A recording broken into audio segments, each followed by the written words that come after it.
बिस्मिल्लाहिर्रहमानिर्रहीम अस्सलामुअलैकुम। Icom part 2 के स्टूडेंट्स को बिज़नेस स्टैटिस्टिक्स की ऑनलाइन क्लास में खुशामदीद। स्टैटिस्टिक्स के थर्ड चैप्टर के ऑलमोस्ट हम सारे क्वेश्चन कर चुके हैं। आज हमने जो हमारी फ्रीक्वेंसी डिस्ट्रीब्यूशन होती है उसको देखना है कैसी है। टॉपिक हमारा जो है वो है empirical relationship among mean, median and mode.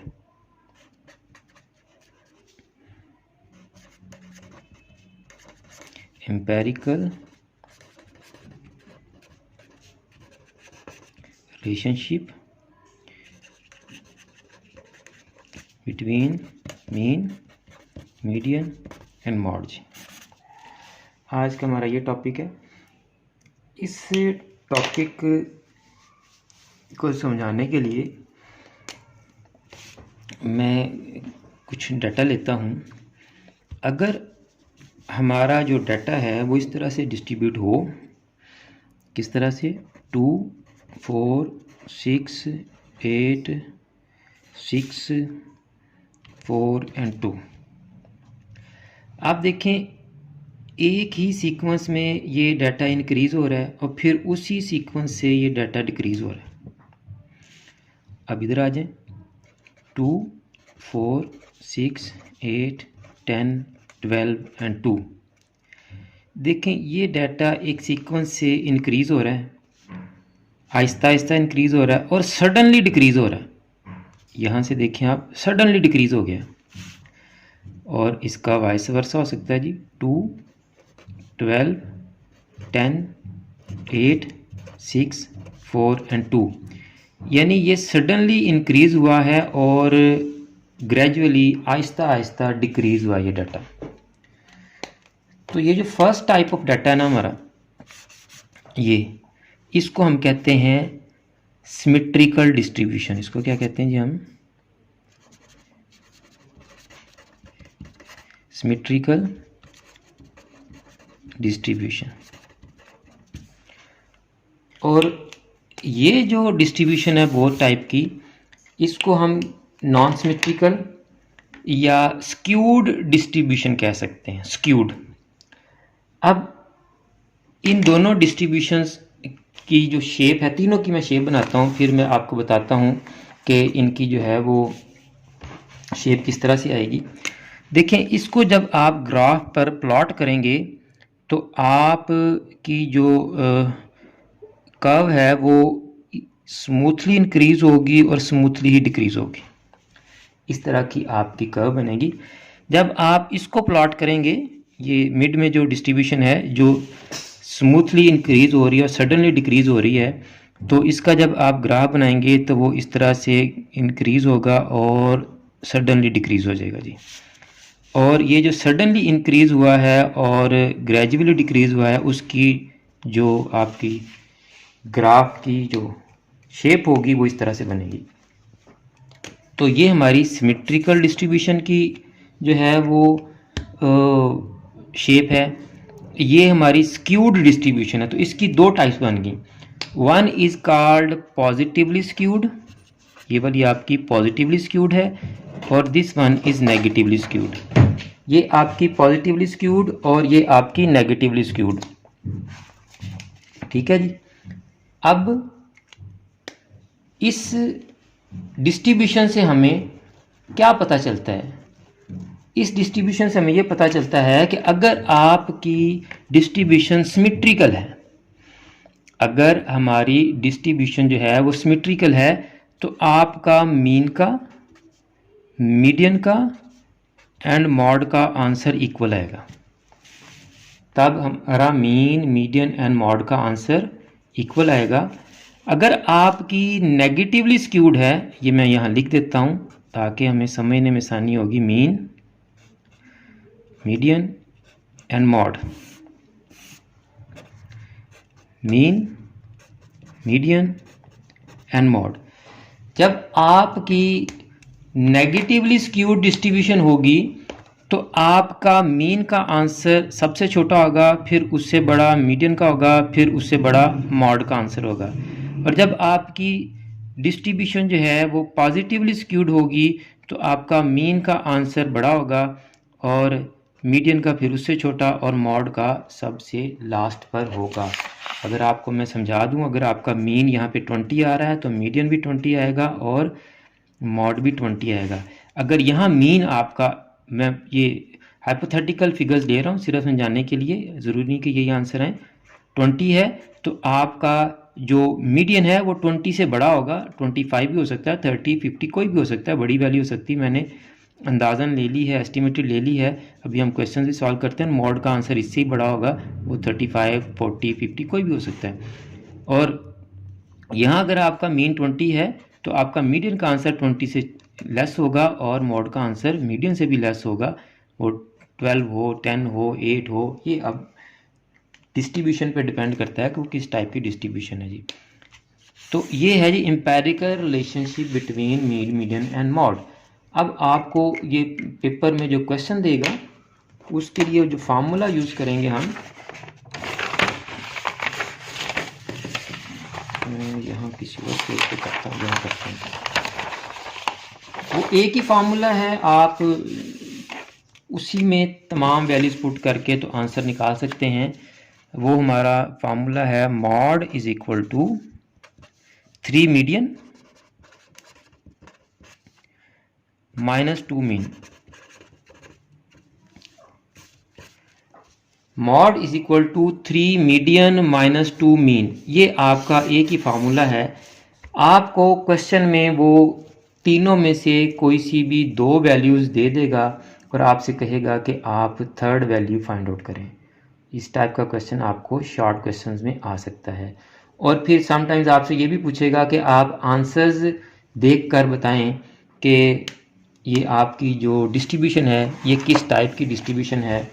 तो क्वेश्चन इधर से मैं ढूंढ लेता हूँ। देखें जी, ये क्वेश्चन एक मुझे मिल गया है। For a certain frequency distribution the value of mean is 15 and median is 20, what will be the value of mod. तो यही एक फार्मूला है, इसी में हम तमाम वैल्यूज पुट करेंगे। ये क्वेश्चन है हमारे पास 2.26 जी। इसमें वो क्या कह रहा है जी, for a certain frequency distribution the value of mean is 15, mean 15 है, मीडियन जो है वो हमारा 20 है और कह रहा है कि जी मॉड आप फाइंड आउट करें। मॉड हमें फाइंड आउट करना है। जिन बच्चों को समझ नहीं आती ये सिंबल्स मैं लिख भी देता हूँ, मीन, मीडियन एंड मॉड। तो अब हम जो वैल्यूज गिवन है वो फार्मूला में पुट कर देते हैं। फार्मूला हमारा क्या है जी, mode is equal to 3 median minus 2 mean जी। अब मीन उसने दिया है, यहाँ मीन पुट कर देंगे 2 इंटू 15, मीडियन भी उसने दिया है 3 इंटू 20 और मॉड हमें फाइंड आउट करना है, मॉड लिखा रहने देंगे। कैलकुलेट कर लें जी इसको आप, 60 माइनस 30, तो मॉड का आंसर हमारा क्या आ गया जी, 30। तो देखें मॉड का आंसर सबसे ग्रेटर, फिर मीडियन का, फिर मीन का, यानी का मीन का आंसर छोटा, फिर मीडियन का और फिर मॉड का है। तो मीन का आंसर छोटा, फिर मीडियन का और फिर मॉड का। यहाँ मैं अगर पुट करूँ तो मीन हमारा है जी 15 और मीडियन हमारा है जी 20 और मॉड हमारा है जी 30।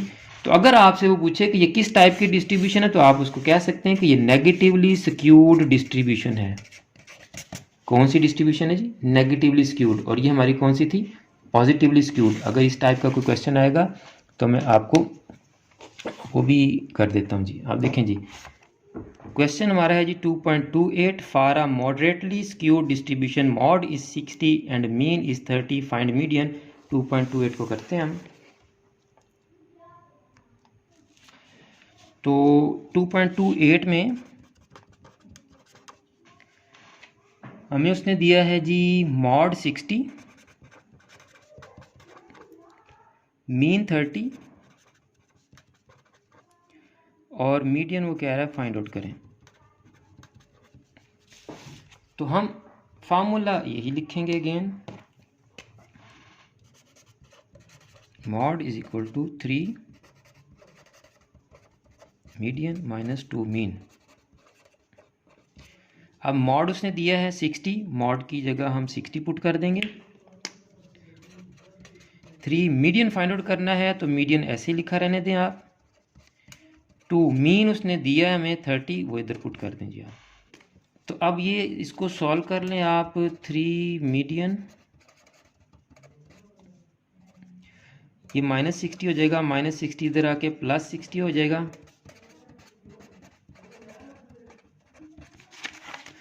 120 इज इक्वल टू 3 मीडियन, 3 इधर आके डिवाइड हो जाएगा, तो मीडियन का आंसर आपका आ गया जी 40। अब आप पुट करें ज़रा mean, median and mod. Mean था 30, मीडियन हमारा है 40 और मॉड हमारा है 60। अगेन ये लेस देन वाला है तो ये भी नेगेटिवली स्क्यूड है, आपको वो पॉजिटिवली स्क्यूड का भी दे सकता है क्वेश्चन। अब आप ये अपनी बुक में से ढूंढ लीजिएगा कि कौन कौन से क्वेश्चन जो हैं वो आपको उसने दिए हैं। ये भी एक क्वेश्चन है 2.37, in a certain distribution mean is 45 and median is 50, then find mode, also give the assumptions you take with reference the shape of the distribution, के डिस्ट्रीब्यूशन की शेप कैसी होगी। तो मीन 45 है, मीडियन 50 है, यानी कि मीन लेस देन है ना मीडियन से, तो ये नेगेटिवली स्क्यूड डिस्ट्रीब्यूशन होगी आपकी। तो आंसर आपका मॉड का जो है वो मीडियन से ग्रेटर आएगा। तो आप बता सकते हैं जी इसकी शेप की किस टाइप की होगी जी। ये एक और क्वेश्चन आ गया जी,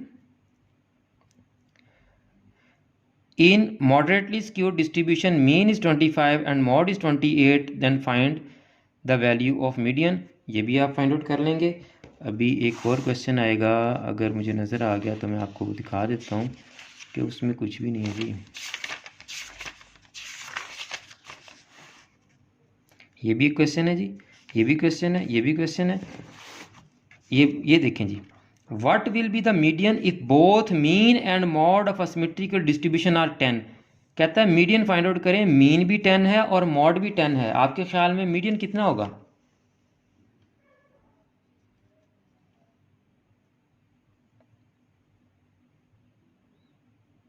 ये आवाज आ रही है आपको मेरी? सर 20 होगा शायद जी। और बताएं जी Mustafa. Sir median sir middle value होती है ना।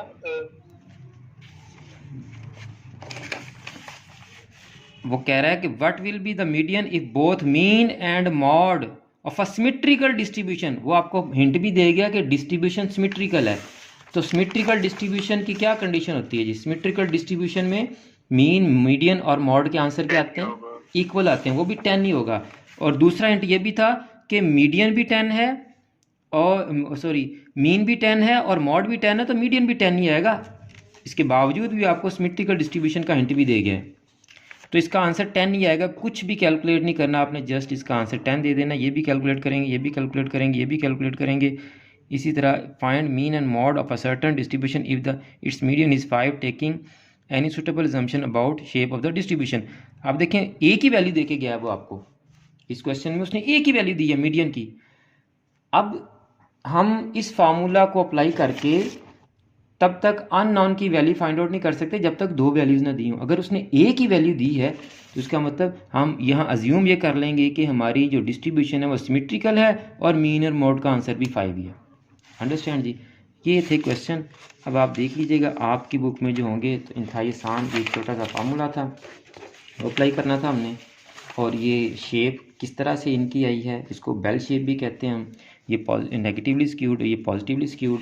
इसकी जो मैंने एक वो कह लें कि हिंट रखा हुआ है वो ये रखा हुआ है कि जब हम नंबर लाइन बनाते हैं, ये 0 है तो इस तरफ हमारे पॉजिटिव के नंबर होते हैं, इस तरफ नेगेटिव के नंबर होते हैं। तो जिसकी टेल नेगेटिव वाली साइड पर है वो नेगेटिवली स्क्यूड और जिसकी टेल पॉजिटिव वाली साइड पर है वो पॉजिटिवली स्क्यूड होगी। ये मिक्सअप हो जाता है, इसका ख्याल रखिएगा।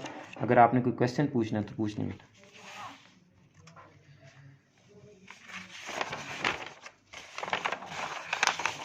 आज ये हमारा चैप्टर एंड हो गया जी। कल हम इंशाल्लाह नया चैप्टर स्टार्ट करेंगे, index number, chapter 4 index number start करेंगे।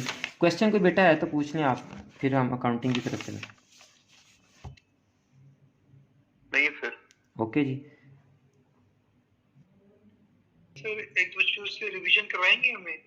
जी जी इंशाल्लाह रिवीजन होगी आपकी, इंशाल्लाह 2 दफ़ा रिवीजन हो जाएगी। एक दफ़ा तो ये ख़त्म होके फिर शुरू हो जाएगी, और दूसरी दफ़ा एग्ज़ाम्स में भी मैं एक क्विक जो है ना वो सेशंस लेता हूँ, मैराथन क्लासेस लेता हूँ, उसमें भी रिवीजन हो जाएगी अगर इस दफ़ा टाइम निकला तो।